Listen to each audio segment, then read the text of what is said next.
बहुत सारे संत मत की मैं किताब रखी है, उनको मैं अध्ययन कर रहा हूँ। सब में एक बात का उन्होंने जोर दिया है, जब तक तुम कोई देहधारी महात्मा की बात नहीं जाओगे ना, तब तक तुम्हें अध्यात्म तुम कहीं तक नहीं पहुँच पाओगे। तुम कितने भी रैलियाँ कर लो, सत्संग कर लो, कहीं नहीं पहुँचने वाली हो। उन्होंने सदगुरु ने बार बार देहधारी महात्मा की बात की। अब जो बता बहना भाई, तुम मथुरा जाते हो तो गुरु महाराज के समय में जो चीज़ तुम्हें महसूस होती थी कि आज वो होती है वहाँ, उसका कारण है कि वो शक्ति अब वहाँ नहीं है। वो शक्ति और हमारी विडम्बना जो है, कोई महापुरुष अंतर ध्यान हो जाते हैं, पर हम जड़ चीज़ों को पकड़ के रह जाते हैं। सब सत्संगी जड़ों चीज़ों को पकड़ के बैठे हैं। जड़ क्या है? अब ये बोलने में थोड़ा आपको परेशानी होगी। जो तस्वीर क्या है, चेतन तो ही है। ये चेतन आपको रूपांतरित नहीं कर सकती। तस्वीरें जड़ हैं। जब गुरु महाराज थे तो अदर तस्वीरों को जड़ बताते थे। बच्चा जो जड़ है, ये चेतन नहीं है।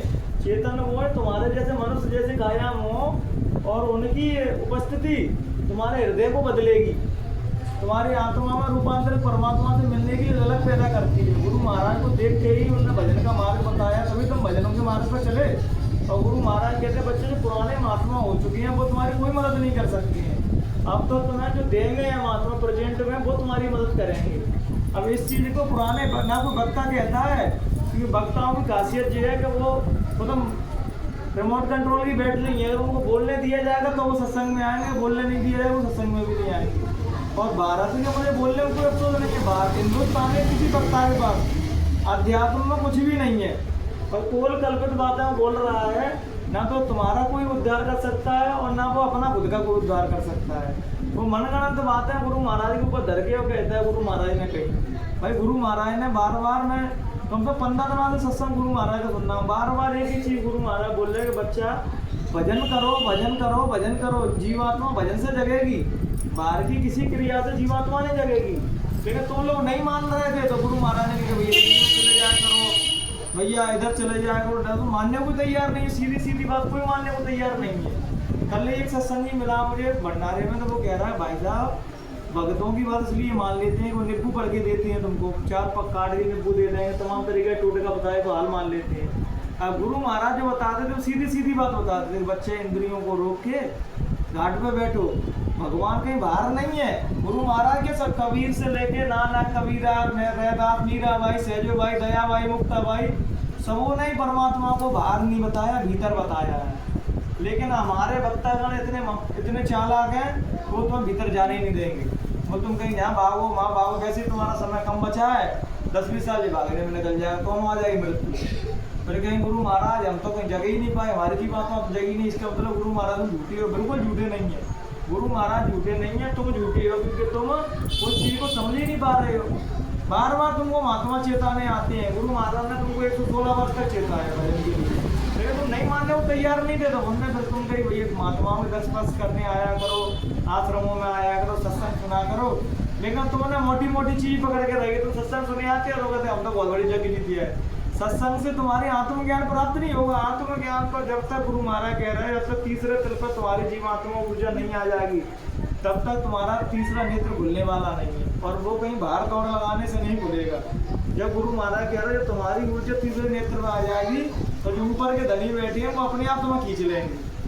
लेकिन विडम्बना ये है कि हम 60-70 साल की, तो वक्ता भी इतनी उम्र के हो गए, श्रोता भी हो गए, फिर भी ना तो वक्ताओं को सुकून है, ना शांति है, ना श्रोताओं को सुकून और शांति दे रहे हैं कि भैया नित्य बैठ के घर पे भजन करो, वो सबसे बड़ा उपाय है। लेकिन लोग ना वो सुकून में है, ना वो तुम्हें सुकून में रहना है। सुकून में तो रहने देंगे, सुकून में ना गुजरेंगे, ना तुमको रहने देंगे। भाई इंद्रियों को रोक के मन की चंचलता को नहीं रोकोगे, और मन की चंचलता कहीं दौड़ लगाने से नहीं रुकेगी। मन की चंचलता जब कमरे में बैठ के अपन घंटे 2 घंटे खुद के ऊपर काम करते हैं, तब धीरे धीरे मन की चंचलता स्तर होती है।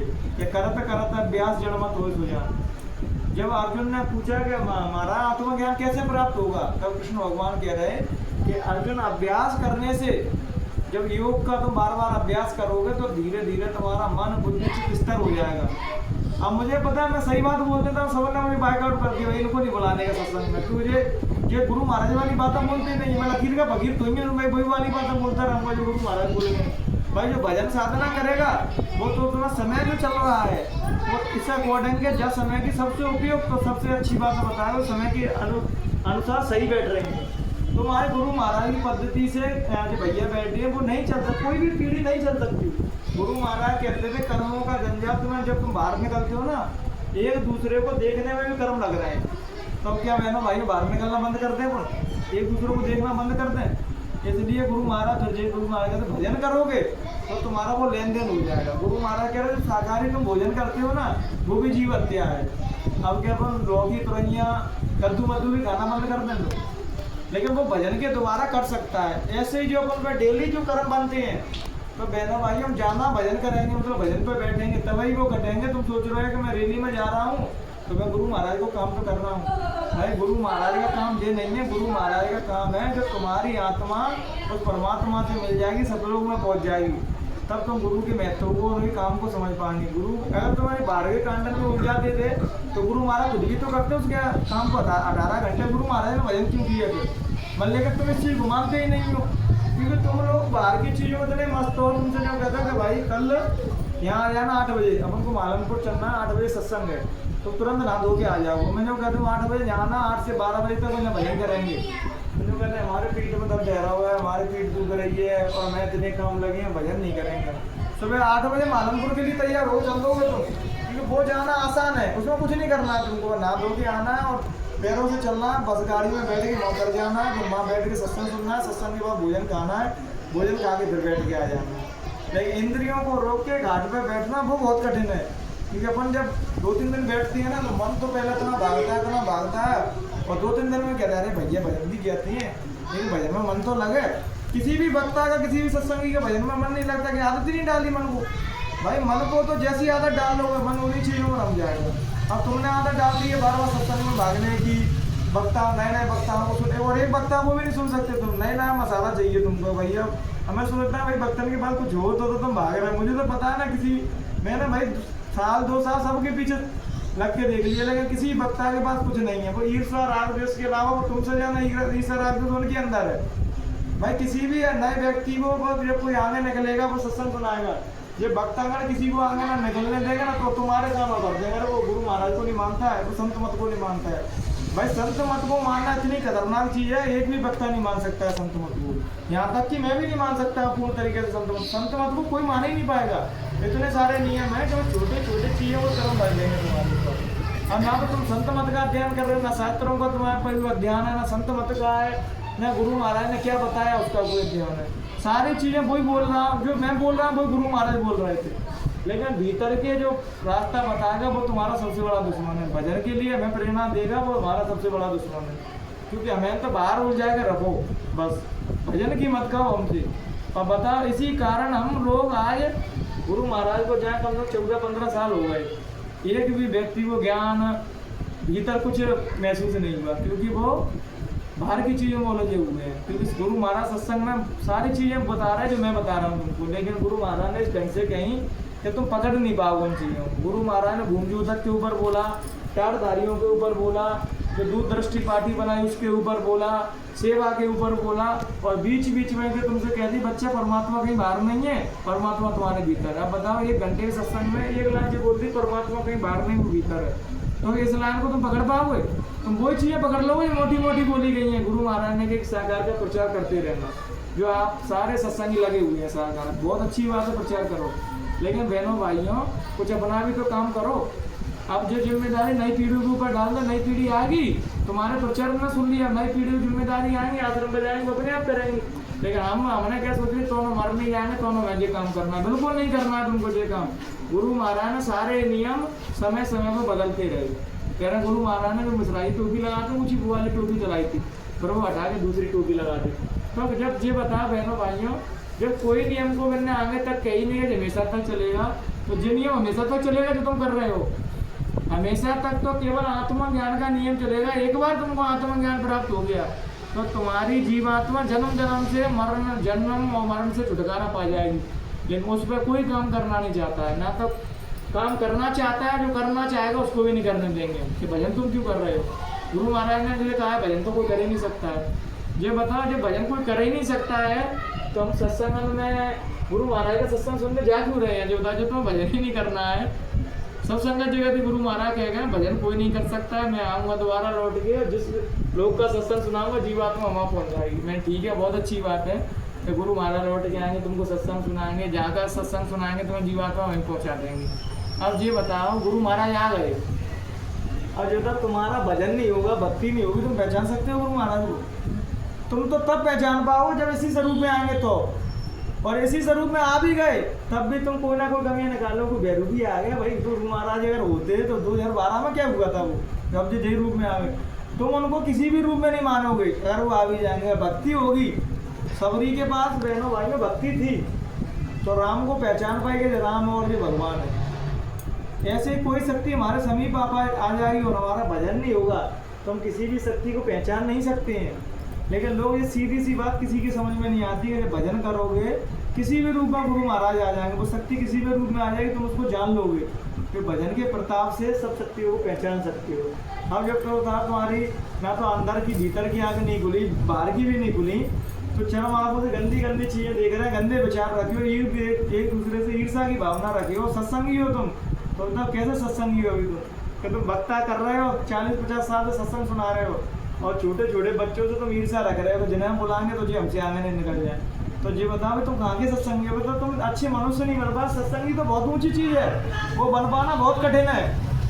इसलिए बहनों भाइयों, रास्ता सच्चा है, और जब तक इंद्रियों को रोक के मन की चंचलता को नहीं रोकोगे, ब्रह्मचर्य का पालन नहीं करोगे, तो कितनी भी दौड़ लगा लेना, रास्ता ऊपर के चढ़ने के लिए गुरु महाराज बता देते बच्चा जीवात्मा सर के पीछे से आई है और नीचे पैर के नाखून तक उसका प्रकाश फैल रहा है। और जब भजन करते हैं, साधना करते हैं, तो धीरे से प्रकाश सिमटने लगता है, क्योंकि ये एक नेचर का स्वभाव है, जो प्रकृति का स्वभाव है कि हमारी जीवात्मा नीचे की ओर एनर्जी बह रही है, ऊर्जा। जब हम भजन करते हैं, योग करते हैं, तो वही ऊर्जा ऊपर की तरफ सिमटाव होने लगता है। जब खिंचाव होता है तो सब शरीर से प्राण निकलने लगते हैं, प्राण निकलने लगते हैं, तो जीवात्मा जहाँ आ जाती है सब प्राणों से खिंच के, फिर उसको जन्म मरण से डर नहीं लगता है, अपने मूल स्वरूप को जीवात्मा देख लेती है कि मैं एक प्रकाश का पुंज हूँ, शरीर नहीं हूँ। इस शरीर में तो आत्मा कोई 70 वर्ष के लिए, कोई 60 वर्ष के लिए, कोई 80 वर्ष के लिए, गुरु महाराज की जीवात्मा 116 वर्ष तक उस पिंजरे में रही, उसके बाद परमात्मा से मिल गई। क्योंकि जागृत होते अभी, और प्रार्थना में नहीं बोला कि तुम तो जागृत हो लेकिन हम बुझे हुए हैं। संत महात्माओं की तो बातें ही नहीं मानते हो, ना तो तिवारी जी की मानो, ना पंकज की मानो, ना रतन झंडे की तो मानोगे ही नहीं। पुराने लोग तुम्हें वही चीजें में उलझा रहे हैं, कर्म कांडों में, यही मोल ले रहो। और गुरु महाराज कहते बच्चा लकीर के फकीर मत बने रहना। और आज वो गुरु महाराज को सुनना मैंने, गुरु महाराज तुमने कितनी बार कही लकीर के फकीर मत बने रहना, लेकिन सबने सत्संग लकीर के फकीर ही बन के रहे। हमें छोटी सी उम्र में हमें बोध है कि भाई भगवान कहीं बाहर नहीं मिलेंगे। भगवान को जब तक भीतर नहीं खोजोगे, घंटा 2 घंटा खुद के ऊपर काम नहीं करोगे, तो ना भगवान तुमको नहीं मिलने वाले। कितने ही दौड़ लगाते रहना तुम्हें। एक बार तुमने मन पे कमांड कर ली, मन पे लगाम कस दी, अपनी इंद्रियों पर लगाम कस दी, तो फिर तुम्हें कहीं दौड़ लगाने की जरूरत नहीं है। फिर जो क्या है बहनों भाइयों, तुम आश्रम पर सत्संग में इसलिए जाओगे या 2-4 लोगों से, साधक लोगों से मिलने जाओगे। माँ तुम्हें पता है वहाँ है कुछ नहीं है, केवल मिलने के भाव से जाओगे। क्योंकि साधक जब बैठता है घंटे 2 घंटे, वो अंदर महसूस करता है उस प्रकाश को कि भाई भगवान तो बाहर है, कहीं बाहर नहीं है। लेकिन लोग ऐसे पागल है, अपने सत्संगी कबीर से लेके नानक से सभी संतों ने भीतर परमात्मा को बताया। अब ये बता, पंडा पुजारी की बुराई कर रहे हैं, तो हम भी तो वही काम कर रहे हैं जो पंडा पुजारी कर रहे हैं। वो मूर्ति की पूजा कर रहा है, तो तस्वीर की पूजा कर रहे हैं। अब भाई गलत कह रहा है कि मूर्ति पूजा गलत है। अब ये बता, ये कौन सी पूजा है भाई? ये भी तो तुम मूर्ति पूजा ही कर रहा है, बच्चे तस्वीर में है वो पत्थर की मूर्ति रखी है। अब इस चीज़ को वो खतरनाक और क्रांतिकारी आदमी बोल पाएगा। हमारे में बस सत्संग में बोल दो तो मेरा ही विरोध करने लगेंगे, गुरु महाराज को तस्वीर कह रहा है। अब उससे कई सत्संग नहीं कहते हैं इसको कि वो चेतन है, वो साक्षात है। साक्षात का मतलब होता है देह रूप में अपने सामने बैठे हैं, वे अपने जैसे बात कर रहे हैं, अपने जैसे खा पी रहे हैं और देख रहे हैं एक दूसरे, वो होता है साक्षात। उन्हें मतलब ही नहीं पता साक्षात का मतलब होता है अपने जैसे शरीर में बैठना। और हमने गुरु महाराज ने चेता के मर गए, लेकिन नहीं जागे हम केवल इतने बेशरम हैं कि हमें तो बस कोई महापुरुष चला जाए हमारे सामने, मेरा विरोध कर रहे हैं, गालियाँ दे रहे हैं, हमारे चल कल मुझे मर जान दो, कल मैं मर जाऊंगा, तो फिर वही कहते हैं अरे वो तो बहुत बड़े संत थे, उनको तो उनके चेहरे को देखो कितना तेज था उनके चेहरे पे, हाल ही मेरी तारीफ उनके कसीदे पढ़ने लगेंगे। वो जिंदा हूँ, तुम्हें अच्छा रास्ता बता रहा हूँ, तो तुम सब विरोध करोगे सब। फिर कहते हैं भगत जगत का हमेशा बैर रहा है, जो जिंदा आदमी रहेगा तुम उससे विरोध करोगे ही, क्योंकि वो तुम्हारे जैसे मनुष्य में है, वो हंस रहा है, रो रहा है, गा रहा है, सब कर रहा है, तो मानोगे नहीं। भगवान गुरु महाराज को नहीं मानते थे। मार साहब ने मुझसे साफ साफ शब्दों में कह दी, तुम कह रहे हैं गुरु को भगवान मानो, जब गुरु महाराज के संग हम घूर रहे, हम नहीं मान पाए भगवान उनको, तो इतना आसान नहीं है देहधारी को भगवान मान पाना। अब इसलिए तुम भगवान मान पा रहे हो कि वो दिखाई नहीं देते कहीं भी, तो चले ऐसे उनकी पूजा करते रहो तो भगवान है वो मान लिया, वो आ जाए जैसे स्वरूप में, और तुम्हें बस एक दिन डांट दें, वो चिल्ला के पड़ जाए तुम पर, दूसरे दिन आते सत्संग में जाना बंद, गुरु महाराज से मिलना बंद। इसलिए देहधारी के संग संत मत कहता है तलवार की धार पर चलना है किसी देहधारी आत्मा को मानना, क्योंकि वो तुम्हें जहाँ तुम गलत काम करोगे वो जानता है, इसका परिणाम तुमको कुछ नहीं मिलेगा। बस ये तुम्हारा समय है, जो कीमती समय है, भगवान ने सांसों की पूंजी दी है, वो तुम्हारे व्यर्थ चले जा रही है। जो भगवान के स्मरण करने में जब हम भजन करते हैं बहनों भाइयों, तो हमारी आयु भी बढ़ती है और हम धीरे धीरे हमारी चेतना उस प्रकाश के पुंज से जुड़ती है। तुम सोचोगे बाहर की क्रिया से उस प्रकाश के पुंज से जुड़ जाऊंगा, नहीं जुड़ पाओगे। यहाँ तुम्हारी चेतना आ जाएगी, तो तुम रैली में जाओ, सत्संग में जाओ, फिर तुम्हें कुछ नहीं करना है, फिर जो ऊपर बैठे हैं वो करेंगे सब कुछ। वो कुशवाहा मास्टर नहीं थे जो सत्संग नाम देते सत्संग में, उनकी तीसरे नेत्र खुल गया था, तो एक बार वो जा रहे थे तो प्रकाश दिखाई देगा तो गटर में चले गए। अब गुरु महाराज आश्रम पर बैठे तो गुरु महाराज 2-3 सत्संगियों को लेके भागे एकदम, और रोड पर गटर खुदवाने लगे। तो हमारे नगर निगम के कर्मचारी आ गए, उन्होंने गुरु महाराज जी क्या कर रहे हैं, जाओ हमारा एक सत्संगी चला गया उसको निकाल रहे हैं। तो यहाँ का रोड पर सत्संगी कहाँ से आ गया तुम्हारा, खुदवाया गटर। तो वहाँ उनको कुशवाहा मास्टर थे जो नाम दान दे रहा है, सत्संग सुना रहा है, क्योंकि गुरु महाराज कहते जब बच्चे ऐसी हालत थी तो घर से निकले क्यों बाहर, भाई घर पे ही रहना था। तुम नहीं, साधना ऐसी है तुम्हारी, जो प्रकाश से जुड़ोगे तो घंटा घर पे बैठो, तुम नहीं उस प्रकाश से जुड़ोगे तो सामने क्या आ रहा है तुम्हें दिखाई नहीं देगा कुछ भी। तो साधक जो होते हैं बहनों भाइयों, जाना फिरने डोलने में भगने में जाना विश्वास नहीं रखते हैं, क्यों जानते हैं कि भाई गुरु महाराज भी गुरु महाराज है ना शक्ति, वो तुम्हारे भीतर है, कहीं बाहर नहीं है। अब मैं जो कह दूँ मैं भीतर है, तो जो अब तो सोच रहे देखो भैया अपने भीतर गुरु महाराज बता रहा है, अरे मैं अपने ही भीतर नहीं कह रहा हूँ, सबके भीतर गुरु महाराज विराजमान है कि शब्द स्वरूपी संग है, कभी ना होते दूर। वो तो शब्द स्वरूपी तुम्हारे समन के संग है, लेकिन गुरु कोई शरीर आड़मास का पुतला नहीं है, लेकिन हमने आड़मास का पुतला माना, तभी तो आज मेरे चित्र को लेके फिर रहे हैं कि भाई गुरु महाराज तो यही थे बस। गुरु एक चेतन सत्ता होती है, गुरु महाराज ने खुद कही, जो उस परमात्मा से जुड़ी होती है। जब वो सत्ता किसी के अंदर आ जाती है तो वो उसको अपन गुरु कह सकते हैं। गुरु को ये ऑफिशियल वो नहीं है टैग भैया जिसकी दाढ़ी बाल होंगे वही गुरु है, नहीं, जो उस परमात्मा से जुड़ चुका है, अपनी आत्मा से सतलोक में पहुंचा दी, वो ही सतगुरु है। और जब तुम्हारी आत्मा सतलोक में पहुंच जाएगी फिर तुम्हें जो गुरु शिष्य की मर्यादा है वो भी खत्म हो जाती है। गुरु महाराज कहते हैं गुरु शिष्य की मर्यादा यहाँ तक ही निभानी है जब तक तुम्हारी सूरत तुम्हारे जीवात्मा सतलोक नहीं पहुंच जाती। लेकिन अब ना तो कोई बताने वाला जो चाहिए तुमको, ना तुम करने वाले जो चाहिए, क्योंकि ये खतरनाक चीज़ है, तुम्हें अपने ऊपर समय देना पड़ेगा इसके लिए। बहनों भाइयों किसी को डॉक्टर बनना पड़े और वो जो कहना पढ़ूंगा नहीं और डॉक्टर बन जाओ तो बन सकते हो। ऐसे ही हम सब लोग आत्मज्ञान ज्ञान प्राप्त करना चाह रहे हैं और तीसरे नेत्र को खोलना चाह रहे हैं, लेकिन भजन कोई करना नहीं चाह रहा है। तो बताओ ये पॉसिबल है? अब जो तक लोग कोई टेढ़ी बात बता रहा हूँ, सीधी सीधी तो बात बता रहा हूँ तुमको, लेकिन वो तुम नहीं करोगे, ना तो एक भी भक्ता करेंगे ना सत्संग करेंगे, और तुम बाहर की चीज़ों में उड़े रहोगे। बाहर का ज्ञान है जो गुरु महाराज ने बोला सब चेंजेबल है, वो स्थायी नहीं है। तुमने वो बातें पकड़ ली है, भाई में लकीर के फकीर बने बैठे हो, कोई कैलेंडर लेके फिर रहा है, कोई पेपर लेके फिर रहा है कि देखो गुरु महाराज 70 में जी बोला, 75 में जी बोला। भाई समझाने के लिए तो देखो आज मैं कुछ बोल रहा हूँ, अगले मंगल को आओ तब मैं कुछ और बोलूँगा, और मंगल को आओ तब मैं कुछ और बोलूँगा, क्योंकि शब्दों की एक मर्यादा है।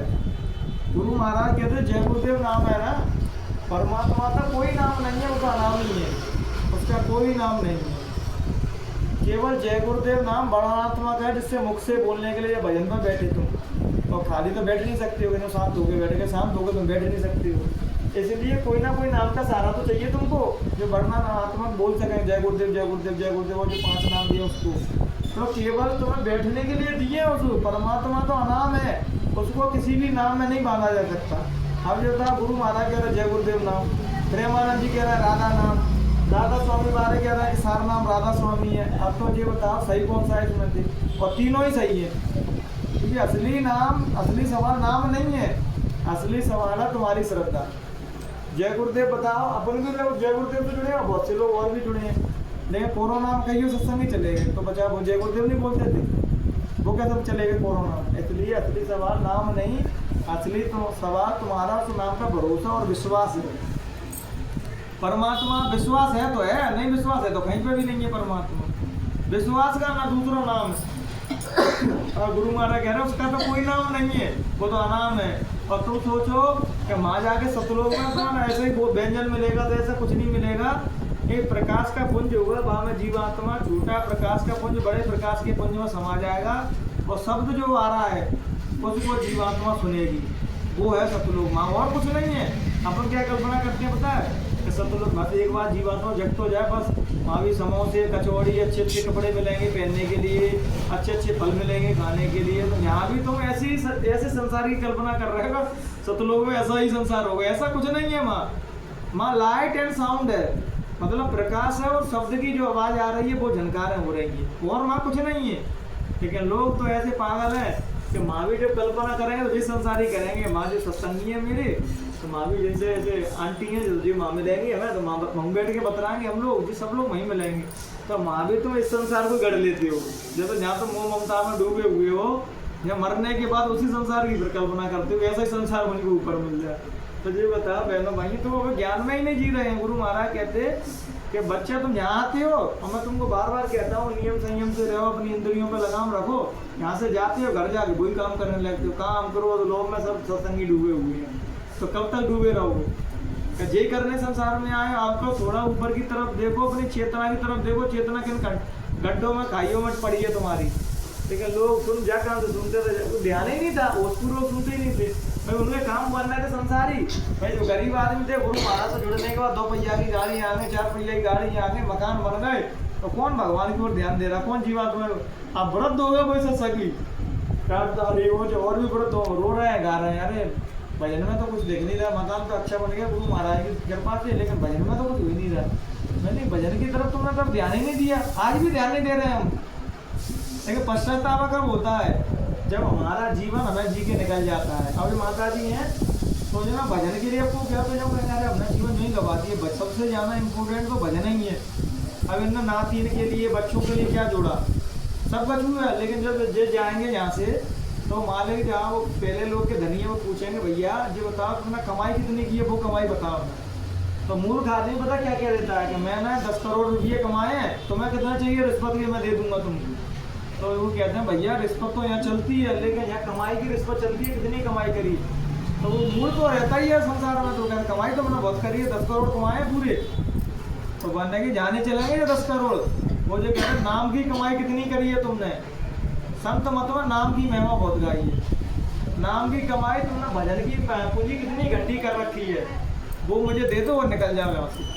हमें भजन की पूंजी तुमने इकट्ठी नहीं की। हमें तो सब लोग यही कहते रहते कि सत्संग में भागो या रैली में भागो, भजन पे तो हमने किसी ने हमसे कहा ही नहीं। तब तुम्हें गुरु महाराज की वीडियो के लिए जो 52 साल तक गुरु महाराज बोले सब दिखाया जाएगा। देखो जो महापुरुष कितनी बार बोल चुके हैं भजन करो भजन करो भजन करो। जब तुम नहीं मानने को तैयार नहीं थे तो गुरु महाराज ने फिर कह दी भैया रैली में चले जाया करो, साकार कर। अभी तक अब कबीर साहब ज्ञानी नहीं थे। कबीर साहब ने जो नियम क्यों नहीं चलाया कि भैया साकार का प्रचार करना, क्योंकि तुम्हारे प्रचार से कोई नहीं सुधरने वाला। जब गुरु महाराज ही नहीं सुधार पा तो तुम सुधार दो उनको। और जे अपन कोशिश करते हैं कि सुधर जाए, लेकिन कोई नहीं सुधरेगा। कबीर साहब नहीं सुधार पाए, नानक साहब नहीं सुधार पाए, राधा स्वामी नहीं सुधार पाए, गुरु महाराज नहीं सुधार पाए, और तमाम संस्था है। पूरे संसार कभी नहीं सुधरेगा, तुम कितना ही प्रचार कर देगा। क्योंकि जब सभी संसार सुधर जाएगा तो काल भगवान भी तो प्रॉमिस करके आए हैं भैया मेरा लोग मुझे जीवात्मा कुछ दे दो, और सभी जीवात्मा पार करके चली जाएंगी तो भैया तो काल किस पर राज्य करेगा। इसलिए सब लोग सत्संगी भी काल का ही काम कर रहे हैं, दयाल का कोई काम नहीं कर रहा है। भजन का काम तो ऐसा है जैसे तुम भजन पर बैठे, तुमने कहा कि आज से मैं 1 महीने का खंड ब्रह्मचर्य का पालन करूंगा, 2 घंटे सुबह 2 घंटे शाम को साधना करूंगा। जिसके पास कोई काम नहीं है, जिनके पास काम है तो उनसे हम नहीं कह सकते, जिनके पास कोई काम नहीं है। तो फिर तुम देखना ऊपर के धनी तुमको हाल परेशान, जिन देवी देवता की तुम पूजा कर रहे हो वो सब परेशान करने का आ जाए भैया ऊपर कहाँ जा रहे हो, बताओ तुमको क्या चाहिए, हम नहीं दे रहे हैं। तुम्हारे क्या दोगे, अरे वो मोड़ा की शादी नहीं है, शादी करवा दो तो गरीब है हमें अमीर कर दो, तो तथास्तु हो जाओगे। लेकिन भजन मत करना। अरे भजन तो वैसे ही नहीं कर रहे थे, भजन तो यही लालच में कर रहे थे, एक बार कोई आ जाए हमें कुछ दे दे, भजन छोड़ दिया तुम। बहनों भाइयों जी, हम तो प्रैक्टिकल बातें बता रहे हैं कि भजन तुम करोगे तो ऊपर इतना करोड़ लगे, ऊपर के रास्ते और जाना कठिन है। सब आ जाते हैं तुमको परेशान करने के लिए, क्या चाहिए अपने जैसे लोग नहीं चाहिए। साधक और भक्त होते हैं, जो संत होते हैं, भगवान के अलावा उस मालिक के अलावा कुछ नहीं मांगते। जब स्वामी विवेकानंद अपने गुरु से मिलने गए तो उनके गुरु ने कहा कि नरेंद्र, मेरा शरीर छोड़ने का समय आ रहा है, मेरे पास कुछ रिद्धि सिद्धि है, तो मैं तुम्हें उनको देना चाहता हूँ, तुम लोगे? तो उन्हें गुरुदेव ले तो दूंगा, पहले ये बताओ कि भगवान से मिलने में जो मुझे सहायता करेंगी, मदद करेंगी मेरी कि नहीं? तो उन्होंने कही रिद्धि सिद्धि का भगवान से कोई लेना देना नहीं है। रिद्धि सिद्धि अलग चीज़ है, भगवान से मिलना अलग चीज़ है। तो क्या भगवान का भजन इनसे ज़्यादा हो पाएगा कि नहीं? बिल्कुल नहीं होगा। भगवान रिद्धि सिद्धि इसके बाद आ जाती है, वो भगवान का भजन नहीं करता है। फिर वो रिद्धि सिद्धि का प्रदर्शन करता है कि भैया तुम्हें क्या चाहिए, बुखार ठीक करना है, लो मैंने हाथ कर दिए, बुखार ठीक हो जाएगा। और किसी चमत्कार दिखाना है तो और चमत्कार दिखा देंगे। तो बोले नहीं गुरुदेव, हमें नहीं चाहिए रिद्धि सिद्धि, किसी और को दे देना रिद्धि सिद्धि, हमें तो भगवान का भजन करना है, हमें तो ईश्वर से मिलना है। तो गुरुदेव उनके मन ही मन इतने खुश हुए कि जी मेरा असली शिष्य है। पहले तो बस शिष्य बनते हैं, फिर शिष्य से एक पद और ऊपर है, जिसको भगत कहते हैं। भगत कहते हैं ना, भगत जी आ गए, भगत जी आ गए। तो अपन अभी शिष्य की कैटेगरी में है सब, भगत कोई नहीं बन रहा है। भगवत होता है कि अब गुरु के लिए हमने पूरा जीवन अपनी सांसों की पूंजी हमने एक एक रोम अपने गुरु के गिरवी धर दिया। केवल अब सत्संगी है, वक्ता है, बाहर चिल्ला चोट मचाते हैं। हम लोगों के पास ऐसी चीज़ें हैं कि भाई इनके ही बच्चे बीमार हो जाते हैं, तो जी तो भक्तन की लाइन में खड़े मिलेंगे। कि काली माता को सेवा है तो वहाँ खड़े हैं, कोई थोड़ी माता को मानना तो वहाँ भगे हैं। अब तुमसे कह रहे हैं गुरु महाराज को छोड़ के कहीं मत जाना, तो ये बताओ कि मुझे पहले तुम तो भरोसा रखो इतना गुरु महाराज का, तब वो दूसरे रख पाएंगे। इसलिए बहनों भाइयों, इनके पास किसी के पास कुछ नहीं है, तो अपनी आत्मा पर ध्यान फोकस रखो, अपने ऊपर समय दो, तुम्हारी आत्मा का प्रकाश तुम्हें अपने आप बता देगा क्या करने योग्य है, क्या करने योग्य नहीं। मैं तो ये कहता मेरी भी बात मत मानो, भजन करो और अपने आत्म प्रकाश को देखो, और प्रकाश से तुम्हें सब पता पड़ जाएगा जे अच्छा है मेरे लिए और जे खराब है। अब तुम्हारी समझ की उम्र 60 से ऊपर हो रही है, 2-3 साल और चल पाओ तुम, फिर खटिया पकड़ी और फिर तुमसे कोई क्या है, कोई महात्मा आएगा योग करो, बैठो 2 घंटा भजन के लिए, तो तुम बहनों भाई ईमानदारी से बताना बैठ जाओगे? अभी तुम शायद 2-4 साल बैठ भी सकते हो, तो फिर नहीं बैठ पाओगे। जब उनका क्या नाम है, कृष्ण भगवान के भैया का शरीर छोड़ने का समय आया और कृष्ण भगवान भी जाने लगे उधर हुए, तो उन्होंने कि भगवान मुझे भी ले चलो अपने लोक में। वो तो गौलोक से आए थे, तो उन्होंने कही उधर तुमने योग किया है, योग करके अपने जीवात्मा जगाई क्या? नहीं महाराज, को तो हमने अब बुढ़ापे में कहाँ से योग कराएंगे भगवान, अब कहाँ से योग बनना है? तो उन्होंने कि दोबारा शरीर लेना और फिर भजन करना, किसी महात्मा के सानिध्य में जाना, तो योग कराएगा और तुम्हें अपनी आत्मा के साक्षात्कार कराएगा। तो आप सत्संगी विरुद्ध हैं, तो भजन कोई कर नहीं सकता है। इसलिए मेरी बातें इसलिए कर भी लगती है, अरे भजन भी कह रहा है, अब हमारी दुनिया हमारा ये भजन कर पाएंगे हम? हाँ, तो रेलवे की कहता तो माल दौड़ लगा दें, क्योंकि वो कर सकते हैं हम, लेकिन भजन नहीं कर पाएंगे हम, क्योंकि उम्र ही नहीं बची है भजन का। वो तो गई उम्र, अब तुम कर सकते हो भजन, तुम्हारे शरीर में फुर्ती है, खून ब्लड सर्कुलेशन सही चल रहा है, कुछ भी ठीक है, शरीर में जान भी है, तो तुम घंटा 2 घंटा बैठ भी सकते हो। हमसे कोई कहते 5 मिनट यहाँ बैठा देते, 5 मिनट में तो अम्मा कक्का याद आ जाती है, भैया उठा लेंगी भजन करती, तो सोचो तुम 1-1 घंटा कैसे भजन करोगे? इसलिए उनकी भी मजबूरी है बेचारे की, तो बेचारे करा रहे हैं तुमको, जवान को जो कहें घंटा 2 घंटा भजन करो, बैठ ही नहीं पाओगे भजन करने के लिए। इसलिए बहनों भाई, उनकी बात हमारी समझ में इसलिए आया थी कि हम वृद्ध हो गए। योग करना बहुत कठिन है हमारे लिए, घाट पे बैठना बहुत कठिन है, और बाहर दौड़ लगाना बहुत सरल है। इसलिए हम बाहर भागते रहते हैं, और मुझसे जो कहते हैं संत मत को नहीं मानते हैं, जो गुरु महाराज को नहीं मानते हैं। आज जो गुरु महाराज को नहीं मानते होते हैं, संत मत को नहीं मानते होते, तो ये बता बहनों भाइयों, नए लोगों से जो किसी से भी नहीं जुड़े, हम किसी से ही बात करते हैं तो बड़ा आदमी बड़ा प्रभावित होता है कि आप किससे जुड़े हुए हैं, आपके गुरु कौन है। और पुराने लोग इसलिए नहीं मानते कि वो टोटल जड़ हो चुके हैं, वो बिल्कुल कोई भी बन के सामने भगवान भी आ जाएगा तो वो नहीं मानेंगे, अरे हम तो गुरु महाराज के शिष्य हैं। भले गुरु महाराज ही तुम्हारे सामने आ जाए रूप बदल के, तो नहीं मानोगे तुम कि हम तो गुरु महाराज ही बेस में आएंगे तो ही मानेंगे। तो तुम शरीर के और चमड़ी के पीछे भाग रहे हो। जब जनक की सभा में अष्टवक्र को देख के सब हंसे, तो उन्होंने ब्राह्मणों से कहा कि भैया तुम चमारों की सभा में ज्ञान की बातें कर रहे हो। तो उन्होंने ब्राह्मणों से जो चमार कह रहा है इतना बड़ा ज्ञान है, ये बताओ चमड़ी को देखता है उसको क्या कहोगे तुम? चमार। तो जो पंडित क्या देख रहा है मेरी कि मैं 8 जगह से लूड़ा लग रहा हूँ, लठिया लेके चल रहा हूँ, तो चमड़ी देख के तो हंस रहा है मेरी को। और राजन तो मेरे को ज्ञानी कह रहा हो कि ज्ञानी है। जब कोई ज्ञानी नहीं है, जब बाहर की चमड़ी को देख पा रहे हैं तो भाई चमारी तो हुए थे, साफ शब्दों में कहा। और हम भी तो क्या है कि हम गुरु की चेतन सत्ता से जुड़ पाए, उस प्रकाश से जुड़ पाए, नहीं जुड़ पाए इसलिए तो भटक रहा है, भटकती आत्मा की तरह इधर को उधर को, कोई यहाँ दौड़ लगा रहा है, कोई वहाँ दौड़ लगा रहा है। और हमारी उम्र 32 साल है और 15 साल पहले ही समझ गए कि ईश्वर कहीं बाहर नहीं है, ईश्वर को जानना है। तो तुम बस 10 घंटा भजन करने लगो बस, फिर तुम खुद ही कहने लगो भाई कहाँ सत्संग में दौड़ लगा रहे हैं, असली खेल तो भीतर है, सब नज़ारे तो भीतर है भैया। तो चंद्रमा, सूरज, चांद, सितारे जो ऊपर घंटा घड़ियालों की आवाज़ आ रही है वो तो भीतर है। जब जीवात्मा उनके शब्दों को सुनती है तो जीवात्मा ऐसे मंत्र मुग्ध हो जाती है कि उसमें नहीं आती, उठती नहीं है भजन करती। हम बहनों भाई उसका रस ही नहीं दिया। जो कोई दिल्ली नहीं गया तो ग्वालियर में ऐसा मस्त रहता है, दिल्ली में कुछ नहीं है, दिल्ली तो कोल कल्पित बात है, दिल्ली जैसी कुछ ही होती नहीं है, तो ग्वालियर में घुसे।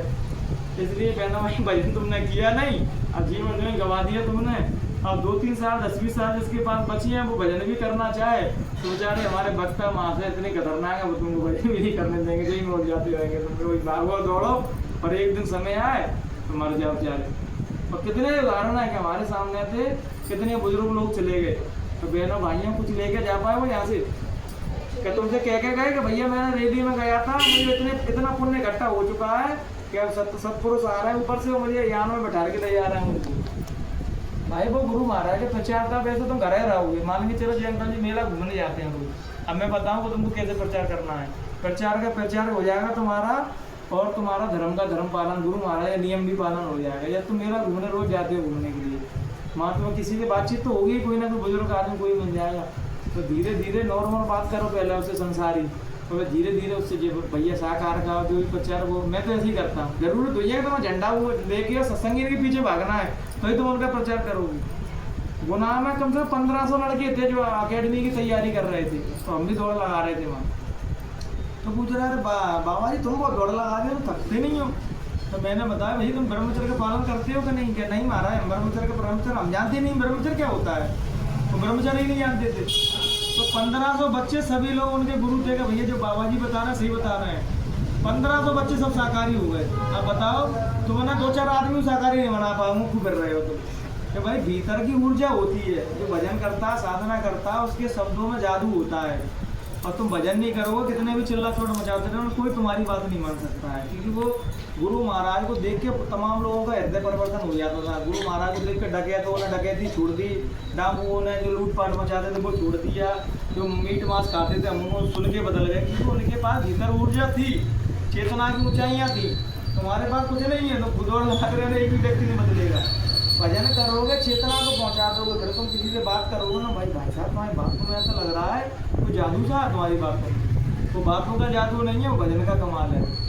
इसलिए बहनों भाइयों पहले खुद पे काम करो, खुद को जान लोगे तो खुदा को भी जान लोगे, और खुद को नहीं जान पाए तो खुदा को भी नहीं पहचान सकते हो। तो तुम जहाँ रह रहे हो वहाँ भी प्रचार बड़ी सरलता से आसानी से कर सकते हो। अब तो मान के चलो 3 दिन से रैली में गए, वहाँ तुम्हें खाने पीने की सुविधा नहीं मिल पाई, मच्छर काट पाए, सो नहीं पाए, तो 2-4 दिन तुम्हें घर आराम करने में लगे। क्या दिन खराब हो गए 7, अब 7 दिन तुम आधा घंटे को भजन करते तो कितना समय हो गया भजन करने में। लेकिन लोग नहीं मानते हैं, अरे तुम तो गुरु महाराज का विरोध कर रहे हो, तुम तो गुरु महाराज के मिशन को ही ठुकरा रहे हो। मैंने भाई गुरु महाराज के मिशन को नहीं ठुकरा रहा हूँ, तुमसे सबसे ज़्यादा प्रेम करता हूँ इसलिए कह रहा हूँ तुमसे। भाई अब नए नए बच्चे आ रहे हैं वो अपने आप करेंगे, बस आश्रम पे भी आते हैं और कहीं भी मिलते हैं। भाई अब जैसे कौन है बाबा दास की बहुत नाम सुन रहा हूँ, बेचारा नया बच्चा है, अब उनको जिम्मेदारी दो, वो अपने आप करेंगे सत्संग का काम, रेली का काम वो अपने आप देंगे। लेकिन तुम निवृत्त होके घर पर बैठ के भजन नहीं कर पा रहे अब तुम, भाई उनको जिम्मेदारी के भैया अब हमारा तो वक्तागिरी का बहुत काम कर लिया, अब तुम लोग दो, तो उनको भी अथॉरिटी नहीं दोगे। अभी तब तक तुम उनको पीछे अपने लगाए हो, जब तक वो अगर प्रसिद्धि बढ़ी और वो पीछे लोग पुराने हटाए तो उनकी भी बुराई चालू कर देंगे, अरे वो कुछ नहीं जानता है, वो बालक दास है, वो कुछ ज्ञान ही नहीं है। जब तक वो बूढ़ों को लेके चल रहा है तब तक तो ठीक है। इसलिए बहनों भाइयों नए बच्चों को जिम्मेदारियां दो, उनको काम करने दो। तुम्हारा सबसे बढ़िया उपाय ये है कि तुम घर पर बैठ के भजन करो, और संडे को दिन भैया टमटम से ऑटो से जिस फायदा मिला तो आश्रम पर सब जाया करो, बड़े कार्यक्रम ना आश्रम में चले जाया करो। ये ऐसे ही समय बहुत कीमती समय है तुम्हारा, सांसों की पूंजी, और तुम्हें गवा के निकल जाओगे तुम। इसलिए बहनों भाई हाथ जोड़ के हम तुमसे विरोध नहीं है ना, तुम मेरे दुश्मनों कोई भी संत महात्मा किसी को दुश्मन नहीं मानते हैं, और जो लोग मेरे बारे में गलत भाव रखते वो भी दुश्मन नहीं है मेरे। अब लेकिन वो जब मरेंगे शरीर छूटेगा तो बहुत पछताएंगे क्या शख्स हमारे सामने बैठा था वो कौन है, ऊपर जाके उन लोगों को तुम देखोगे, जो मैं समझा रहा हूँ, ऊपर भी देखोगे तुम उनको कि भैया वो नीचे बैठा के मैं भैया थे, बेटा था, वो हमको कैसे समझाता था बड़े प्यार से, पर हम उसकी बात को मानते नहीं थे। वही हमने गुरु महाराज के संग किया और आगे के हम सब महात्मा के संग वही करेंगे। इसलिए बहनों भाई भजन करो, सच्चे रास्ते पर चलो, उसमें जो आनंद है वो किसी में भी नहीं है। दूसरे से ईर्ष्या करके, गलत भावना करके तुम जलोगे बस भाई ईर्ष्या में, बस तुम भजन नहीं कर सकते हो। भजन तो शांत मन से किया जाता है। तो इन्हीं विचारों के साथ अपनी वाणी को यहीं विराम देते हैं, और जितना हो बहनों भाइयों भजन करो, सच्चे रास्ते पर चलो, यही परमार्थ का उद्देश्य है। जय गुरुदेव, बोलो माता।